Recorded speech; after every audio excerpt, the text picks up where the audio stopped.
다 함께 성경 봉독하겠습니다. 열왕기상 6장 11절에서 13절 말씀입니다. 여호와의 말씀이 솔로몬에게 임하여 이르시되 내가 지금 이 성전을 건축하니 내가 만일 내 법도를 따르며 내 율례를 행하며 내 모든 계명을 지켜 그대로 행하면 내가 내 아버지 다윗에게 한 말을 내게 확실히 이룰 것이요 내가 또한 이스라엘 자손 가운데에 거하며 내 백성 이스라엘을 버리지 아니하리라 하셨더라. 아멘. 오늘 나눌 말씀의 제목은 도전과 응전입니다. 20세기의 석학으로 불리는 영국의 역사학자 토인비가 28년에 걸쳐서 완성한 12권의 대작 역사의 연구에 처음 사용한 말입니다. 문명의 성장은 계속되는 도전에 성공적으로 응전하는 데서 이루어진다. 토인비는 역사의 흥망성쇠를 결정하는 원리가 바로 도전과 응전이라고 합니다. 우리는 흔히 생각하기를 일찍부터 문명이 일어난 곳은 평야지대에 물이 많고 따뜻한 기후 조건을 가진 곳들이라고 생각합니다. 토인비는 아니라고 말합니다. 토인비의 연구에 따르면 문명이 꼽힌 지역은 비옥하고 안전한 지역이 아니었습니다. 대신 매년 홍수와 가뭄으로 시달려야 했던 척박한 곳이었습니다. 그들은 끝없는 위기 가운데 있었기에 안주할 수가 없었습니다. 그러다 보니 생각하고 또 생각하면서 어제보다 더 나은 사고를 하게 되고 결국 문명의 발전이 가능하게 되었다는 것입니다. 나일강의 범람에 굴복했다면 이집트 문명은 없었다고 합니다. 나일 강변은 수량이 풍부하고 땅이 비옥해서 농사 짓기에 적합했습니다. 하지만 해마다 범람이 반복되었습니다. 그러나 그런 도전이 있었기에 이집트 문명이 가능했던 것입니다. 해마다 반복되는 범람 시기를 예측하기 위해 천문학과 태양력이 발달했습니다. 범람 후 경지 측정을 위해 기하학이 발달했습니다. 범람을 막기 위해 대대적인 제방공사라는 과정에서 도르래와 수레가 발명되었습니다. 이집트에 태어난 태양력, 기하학, 건축술, 천문학의 발전은 나일강의 범람이라는 시련과 역경이 만들어낸 것입니다. 고대 중국 문명도 마찬가지입니다. 중국에는 양쯔강과 황화강이 대륙을 가로지르고 있습니다. 양쯔강 유역은 기후가 따뜻하고 물의 흐름도 완만하고 농토가 비옥했습니다. 하지만 황화강은 겨울이면 매서운 추위로 얼어붙어 배가 다닐 수 없었습니다. 또한 해마다 범람을 반복하여 많은 생명과 재산을 빼앗아갔습니다. 그러나 고대 문명을 일으킨 지역은 양쯔강이 아니라 바로 험난한 황화강변이었습니다. 황하는 여름에는 살인적인 더위와 홍수로, 겨울에는 혹한으로 시련과 절망의 강이었지만 중국 사람들은 이 시련의 도전에 맞서 싸우면서 적응하고 극복하는 지혜와 용기와 의지가 생겨났다고 합니다. 로마도 원래 풀 한 폭이 없는 돌 자갈밭과 열병이 들끓는 황야였지만 로마인들은 인류 역사상 가장 위대한 대제국을 건설했습니다. 그런데 역경과 고난의 도전이 있다고 해서 다 발전하는 것은 아닙니다. 역경의 도전 앞에 무너지는 나라도 개인도 많습니다. 그렇다면 도전에 응전하여 성공하게 되는 이유가 무엇이겠습니까? 토인비는 창조적 소수, 크리에이티브 마이너리티의 중요성을 강조합니다. 창조적 소수자의 창조적 비전을 사회가 받아들이면 응전에 성공하고 문명은 성장한다고 합니다. 반대로 창조적 소수가 창조력을 잃고 지배적 소수로 타락하면 사회는 혼란에 빠지며 문명은 쇠퇴한다고 합니다. 저는 이런 측면에서 볼 때 예수님의 제자 훈련이 바로 창조적 소수를 키워내는 것이었다고 생각합니다. 혹시 엘리트 집단을 키워내는 것으로 오해하시면 안 됩니다. 예수님의 제자들의 면면을 보면 엘리트 집단과는 거리가 멉니다. 하지만 살아계신 하나님을 신뢰하고 하나님의 말씀에 전적으로 따르고 순종하는 소수의 사람들을 길러내는 것이었습니다. 그런 사람이 바로 창조적 소수입니다. 우리가 꿈꾸고 추구하는 제자 훈련도 이와 같습니다. 지금 우리 기독교는 엄청난 시대적 도전 앞에 놓여 있습니다. 이 땅에 있는 교회들의 쇠퇴 속도가 급속히 빨라지고 있습니다. 해마다 4, 5천 명씩 모이던 한 선교단체 여름 수련회에 올 여름 700명가량만이 모였다고 합니다. 이는 한 선교단체에 국한된 현실만이 아닙니다. 우리 ENM도 예외는 아닙니다. 지금 대형 교회들은 수평 이동으로 그래도 교인들이 유입되고 있어 하강 곡선의 기울기가 완만하다고 느낄 수 있지만 중소교회는 가파른 쇠퇴 곡선 위에 있습니다. 교인들의 수가 줄어드는 것만이 문제가 아닙니다. 기독교 전체에 대한 이미지도 급속히 나빠지고 있습니다. 기독교 윤리실천운동본부와 목회 데이터 연구소 등에서 한국 교회의 신뢰도 조사를 해오고 있습니다. 2020년도에는 32%가 한국 교회를 신뢰한다고 응답했습니다. 나머지 68%는 신뢰하지 않는다고 응답을 했습니다. 그리고 2021년에는 21%만이 신뢰한다고 응답을 했습니다. 그리고 작년 2022년에는 18%까지 떨어졌습니다. 일반 국민들 대상이니까 그 안에 개신교인들이 있기에 그 부분을 감안한다면 통계적으로 8%밖에 되지 않습니다. 이미 교회를 다니는 교인들을 빼면 고작 100명 중 8명만이 한국 교회를 신뢰한다고 응답한 것입니다. 여러분은 어떻게 느끼고 있는지 모르겠지만 목회자인 저는 심각하게 느끼고 있습니다. 지금 우리는 큰 위기 상황이며 큰 도전에 직면해 있습니다. 단 두 가지 길만 놓여 있습니다. 이런 도전에 무너지느냐 아니면 그 도전에 응전하여 새로이 일어서느냐 단 두 가지 길만이 있습니다. 그 도전에 응전하려면 토인비의 주장에 의하면 그 도전에 맞서는 창조적 소수가 있어야 합니다. 다수가 필요한 것이 아니라 적극적으로 응전하는 소수가 필요합니다. 창조적 소수가 필요합니다. 우리 수원팀은 작습니다. 창조적 소수인지 아닌지 모르겠지만 분명한 것은 소수입니다. 여기 함께 예배드리는 우리 작은 소수가 한 사람도 빠짐없이 창조적 소수가 되기를 축복합니다. 창조적 소수가 되어 거대한 세파의 도전에 응전하는 역사가 일어나기를 축복합니다. 그렇다면 창조적 소수가 거대한 세파의 도전, 반기독교적 정서의 급류 속에서 무엇을 해야 하겠습니까? 이럴 때일수록 본질을 붙들어야 합니다. 기독교의 본질에 해당하는 하나님의 말씀을 붙들어야 합니다. 성경이 하나님의 말씀이라고 전하기도 해야 하지만 더욱 중요한 것은 우리 각자가 그 말씀대로 살아내는 것입니다. 하나님의 말씀대로 살면 잘 살 수 있다는 것을 보여주어야 합니다. 부자가 되는 것을 보여주자는 것이 아닙니다. 성공하는 것을 보여주자는 말도 아닙니다. 인생을 잘 살 수 있다는 것을 보여주자는 것입니다. 예수님 믿는 사람은 하나님의 말씀대로 절대적으로 순종하는 사람이고 그 사람은 잘 살 수 있다는 것을 보여주자는 것입니다. 이것이 바로 존 스토트가 말한 가시성, 비저빌리티입니다.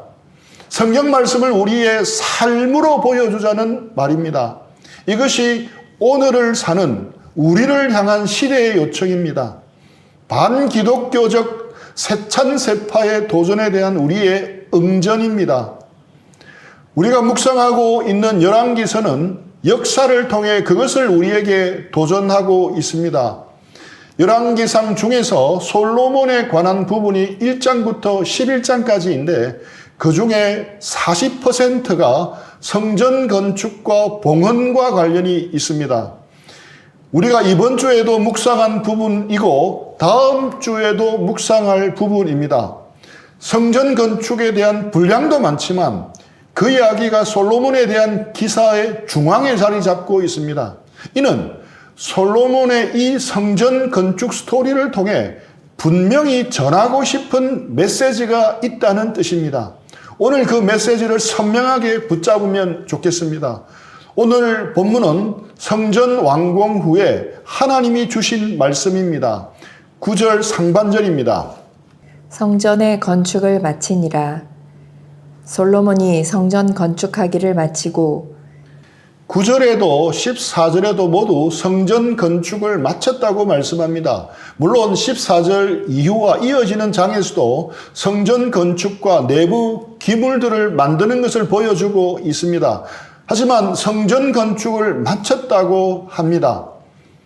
솔로몬 성전은 화려하고 대단했습니다.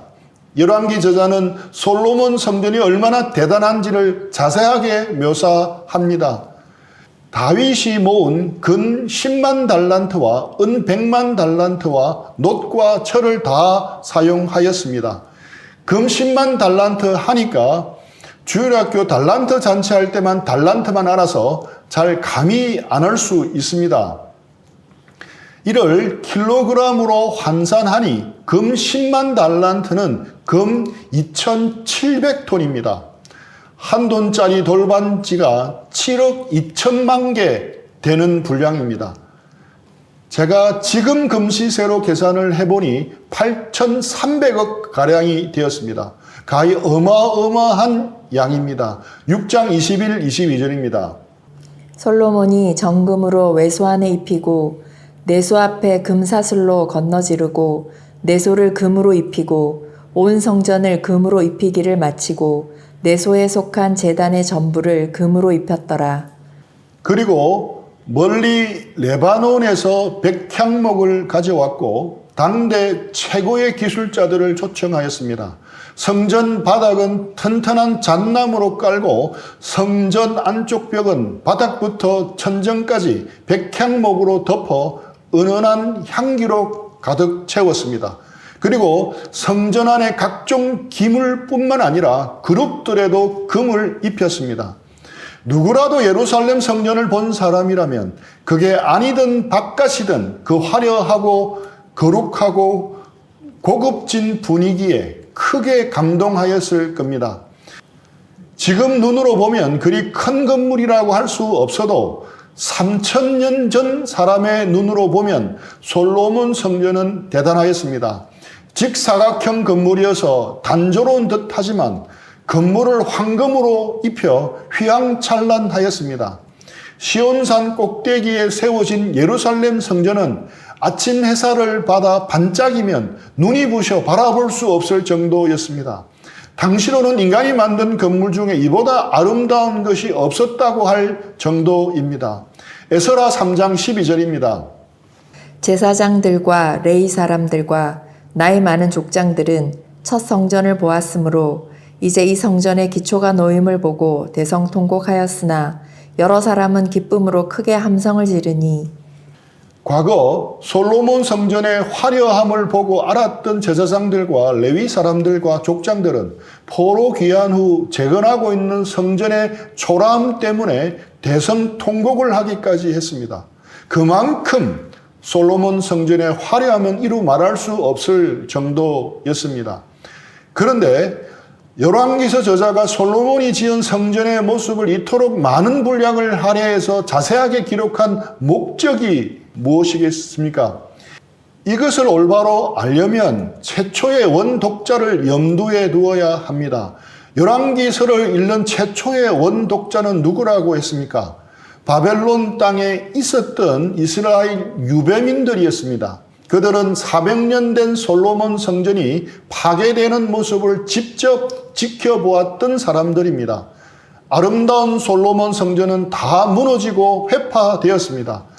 이방 군대가 그 성전을 뒤덮고 있던 금을 다 벗겨 떼어갔습니다. 솔로몬 성전만이 아니라 온 나라도 황무지로 변했습니다. 그렇게 나라를 잇고 바벨론의 포로로 잡혀있던 사람들이 원독자였습니다. 이들에게 솔로몬 성전의 화려함을 아무리 설명해도 그건 말장난에 불과하였습니다. 단지 과거 조상들이 아름답고 멋진 건물을 지었다는 기록은 의미가 없었습니다. 성전 건축을 통해 주시는 메시지가 무엇인지 오늘 본문의 그 명확한 답이 나옵니다. 결론부터 말씀드리자면 껍데기가 아니라 본질을 붙들라는 것입니다. 폼도 중요하지만 펑션을 놓치지 말라는 것입니다.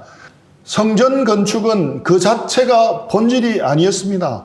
본질은 하나님의 말씀에 순종하는 것이었습니다. 하나님의 말씀에 순종함으로 하나님과 올바른 관계를 맺는 것이었습니다. 하나님의 말씀대로 살아가지 않으면 아무리 화려한 성전이라도 다 무너진다는 것입니다. 그러니 이제라도 다시 하나님께 돌아와 하나님의 말씀대로 살아가야 한다는 것입니다. 그렇게 할 때 다시 회복이 일어나고 나라가 세워진다는 것입니다. 11절 말씀입니다. 여호와의 말씀이 솔로몬에게 임하여 이르시되 저는 이 말씀을 묵상하면서 좀 이상하다는 느낌을 지을 수가 없었습니다. 7년 동안 정성을 다해 성전을 완공했는데 오늘 본문에 보면 그 어디에도 칭찬과 격려가 보이지 않습니다. 착하고 충성된 종아 수고했고 내 마음이 귀하다. 이런 말씀을 충분히 하실 수 있는데 전혀 그런 말씀은 없고 오늘 본문이 주어집니다. 12, 13절입니다.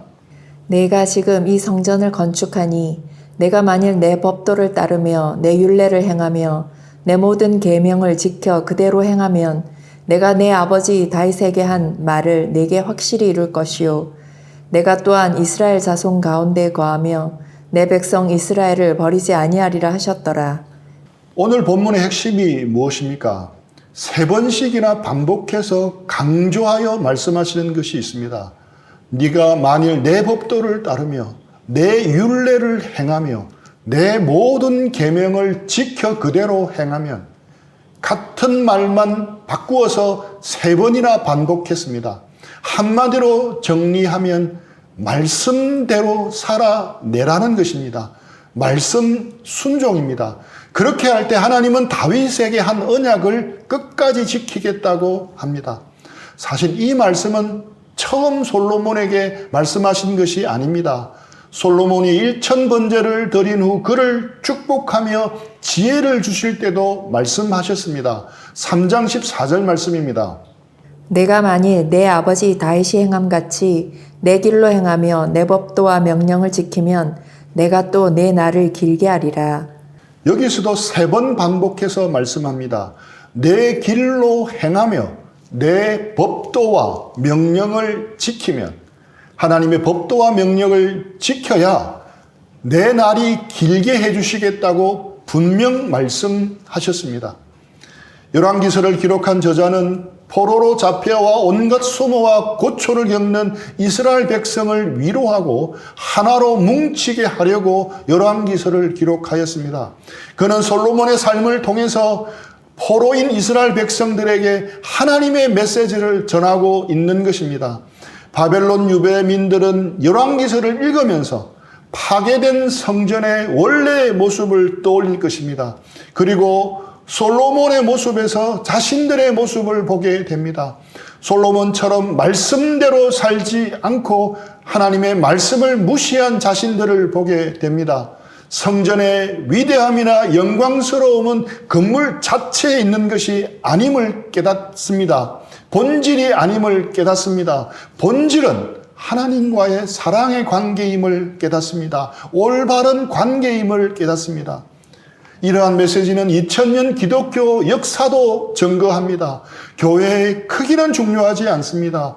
유럽에 있는 엄청난 크기의 교회와 성당들에는 신실하게 예배하는 자들이 사라져 버렸습니다. 오로지 관광객들이 방문하는 명소로 전락했습니다. 과거와 오늘날 교회가 잃어버린 것은 건물의 크기나 시스템이 아니라 말씀에 대한 순종입니다. 말씀을 잃어버린 교회는 무너질 수밖에 없습니다. 요한복음 14장 21절입니다. 나의 계명을 지키는 자라야 나를 사랑하는 자니 나를 사랑하는 자는 내 아버지께 사랑을 받을 것이요 나도 그를 사랑하여 그에게 나를 나타내리라. 하나님을 사랑하는 사람은 어떤 사람입니까? 하나님의 말씀을 지키는 사람입니다. 말씀 그대로 순종하며 살아가는 사람입니다. 힘들어도 손해봐도 하나님의 말씀을 따라 살아가는 사람입니다. 전도를 하다 보면 여러 부류의 믿지 않는 학생들을 만납니다. 그들이 흔히 하는 질문입니다. 나는 도저히 이해가 안 돼서 못 믿겠다. 나는 하나님을 보여주면 믿겠다. 그런데 이 말은 옳은 말입니까? 아니면 그릇된 말입니까? 우리가 믿는 하나님을 믿는 신앙은 이해하고 믿는 것이 옳습니까? 아니면 일단 믿고 나면 이해가 되는 것입니까? 여러분은 어떻게 생각합니까? 여러분이 제가 그려준 약도를 보고 저희 집을 처음으로 방문한다고 가정해 봅시다. 여러분은 그 약도를 믿고 그대로 찾아올 것입니다. 약속대로 찾아오면 저희가 사는 아파트가 보일 것이고 405호 초인종을 누르면 저희 아내가 여러분을 반겨줄 것입니다. 그렇다면 여기서 질문을 하나 하겠습니다. 여러분은 제가 그려주고 설명해 준 약도를 다 알고 이해하고 갔습니까? 아니면 그 약도를 믿고 갔습니까? 처음엔 누구나 그 약도를 믿고 그대로 따라가는 것입니다. 그 약도대로 갔더니 적어준 아파트가 보이고 405 초인종을 누르니까 우리 부부가 나왔습니다. 이것을 통해 여러분은 우리 집 오는 길을 이해하게 되었습니다. 그 다음부터 우리 집 오는 길을 믿고 오는 것이 아니라 알고 이해하고 찾아오는 것입니다. 이해하고 믿게 된 겁니까? 아니면 믿음으로 이해하게 된 것입니까? 예, 믿고 이해하게 된 것입니다. 잘 생각해 보면 이해하고 믿는 경우보다 세상의 많은 진리들이 믿고 행하다가 이해에 이르게 된다는 것을 발견할 수 있습니다. 신앙도 마찬가지입니다. 믿고 시작해야 합니다. 하나님과 하나님의 말씀을 우선 믿음으로 받아들여야 합니다. 그리고 그것을 우리의 삶이라는 밭에 심습니다. 이것이 순종입니다. 그리고 나중에 그 열매로 나타나는 증거와 실상을 가지고 우리는 믿음을 판단하면 됩니다. 약도를 믿고 약도대로 갔는데 목적지에 도착하지 않았다면 그 약도는 틀린 것입니다. 약도대로 믿고 갔더니 무사히 목적지에 도착하게 되었다면 그 약도는 맞는 것입니다. 이제 찾아가는 그 길을 경험하면서 이해하게 된 것입니다. 마찬가지입니다. 여러분들도 하나님의 말씀을 듣고 읽고 공부한 대로 믿고 순종해 보십시오. 비록 작은 믿음이라도 순종해 보십시오. 분명히 주님께서 나의 계명을 지키는 자에게 나를 나타내리라고 말씀하고 계십니다. 하나님을 분명 체험할 수 있으리라 믿습니다. 주님은 순종하는 자에게 나를 나타내어 주시겠다고 말씀하고 계십니다. 말씀 그대로 순종하기 시작하면 하나님에 대해서 아는 지식이 늘어나는 것만이 아니라 자신의 믿음과 신뢰가 자라납니다. 목사님의 하나님, 부모님의 하나님이 아니라 나의 하나님, 자신의 하나님을 알게 됩니다. 그리고 요한복음 14장 21절에서 한 가지 더 질문을 해보겠습니다. 우리가 알고 있는 하나님은 아무런 조건 없이 무조건적으로 사랑하시는 분이라고 알고 있습니다. 그런데 이 구절에는 나의 계명을 가지고 지키는 자라야 나를 사랑하는 자이며 나를 사랑하는 자에게 하나님과 예수님이 사랑해 주신다고 말씀하고 있습니다. 조건적인 것처럼 말씀합니다. 분명 하나님은 사랑이시라고 요한일서에서 말씀하시는데 이 말씀과 상충됩니다.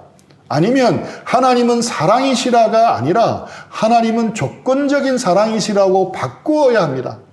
우리가 알고 있는 무조건적인 하나님의 사랑과 이 구절이 상충되는 것처럼 보이는데 어떻게 이 구절을 받아들여야 하겠습니까? 쉽게 한번 설명해 보겠습니다. 하나님은 우리 앞에 아주 값지고 맛있는 진수성찬을 차려 놓았다고 가정해 봅시다. 우리 모두를 사랑하시기 때문에 우리 모두가 충분히 먹을 수 있는 양까지 준비했다고 가정해 봅시다. 그런데 그 음식을 먹고 즐기며 누릴 수 있는 사람은 누구입니까? 모든 사람이 아닙니다. 먹으라는 말씀에 순종해서 바로 숟가락을 들고 먹는 사람입니다. 순종도 바로 이와 같습니다. 순종은 이미 나를 사랑하고 계시는 그 하나님의 사랑을 나의 것으로 누리는 비결입니다. 하나님의 사랑을 나의 것으로 즐기는 것입니다. 아직 나는 하나님의 사랑을 잘 모르겠다고 생각하는 형제자매들이 있을 겁니다. 아니면 하나님의 사랑을 삶 속에서 더 누리기를 원하는 형제자매들도 있을 겁니다. 하나님께서 보여주시는 말씀에 순종하십시오. 하나님께서 떠올려 주시는 말씀에 그대로 순종하십시오. 순종은 누리는 비결입니다. 순종은 하나님의 사랑을 누리는 비결입니다. 지금도 여전히 내가 처한 모든 환경과 관계와 상황 속에서 하나님의 사랑을 누리는 비결입니다. 복잡하지 않습니다.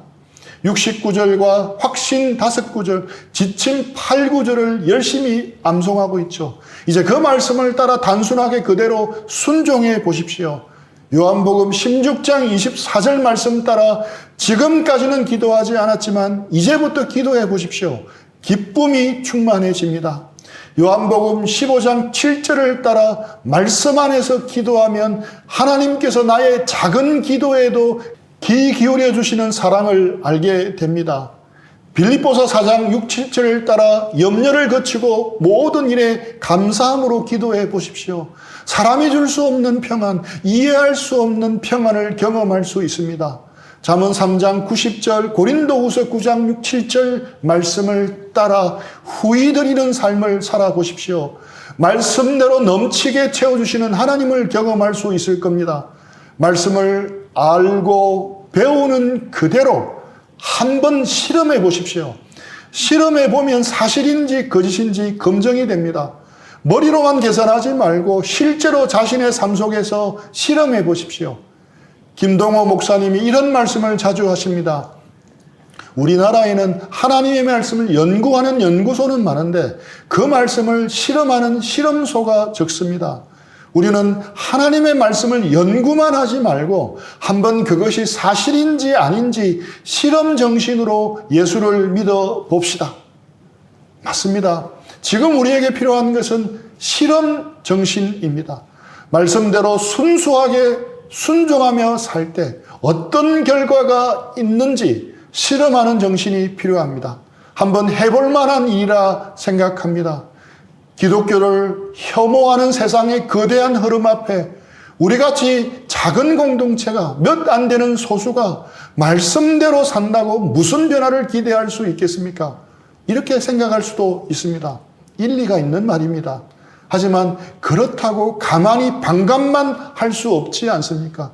할 수 있는 일부터 시작해야 합니다. 엘머 밴디너라는 한 B-27 폭격기 조종사는 제2차 세계대전이 끝날 무렵 독일로 폭격을 나가서 경험한 놀라운 이야기를 합니다. 그 폭격기는 수차례나 대공포탄을 맞았습니다. 어떤 때는 직접 연료통에 맞기도 했습니다. 그러나 기적적으로 그 폭격기는 추락하지 않았습니다.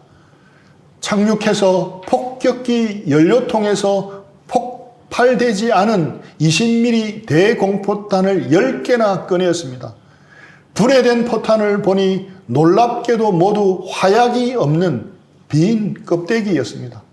그중 한 포탄 속에 체코 말로 된 간단한 글이 담겨 있었습니다. 이것이 우리가 당신을 위하여 할 수 있는 전부입니다. 독일의 군수공장에서 일하는 체코 지하 저항군의 멤버 한 사람이 대공포탄 제조 라인에서 적어도 10개의 20mm 대공포탄에서 폭약을 빼버렸던 것입니다.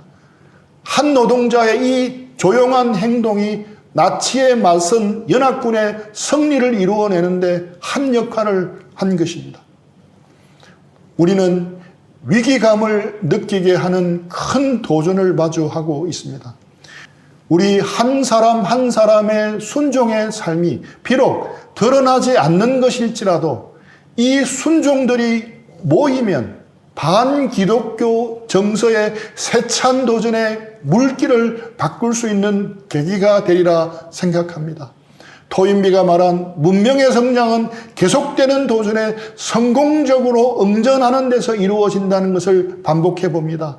좀 무식하더라도 말씀대로 순종합시다. 이것이 하나님을 사랑하는 표현입니다. 하나님은 그런 사람들을 통해 하나님을 드러내시고 영광 받으십니다. 솔로몬 성전 건축 스토리를 길게 자세하게 기록한 열왕기상의 메시지이기도 합니다. 반기독교의 거센 세파의 도전 앞에 말씀 그대로 순종하여 응전하는 우리 모두가 되기를 축복합니다. 말씀에 순종함으로 응전하는 창조적 소수가 되기를 축복합니다. 이 일에 진보를 나타내는 한 주가 되기를 축복합니다. 적용 질문을 묵상하면서 적용하고 기도하는 시간을 가지도록 하겠습니다.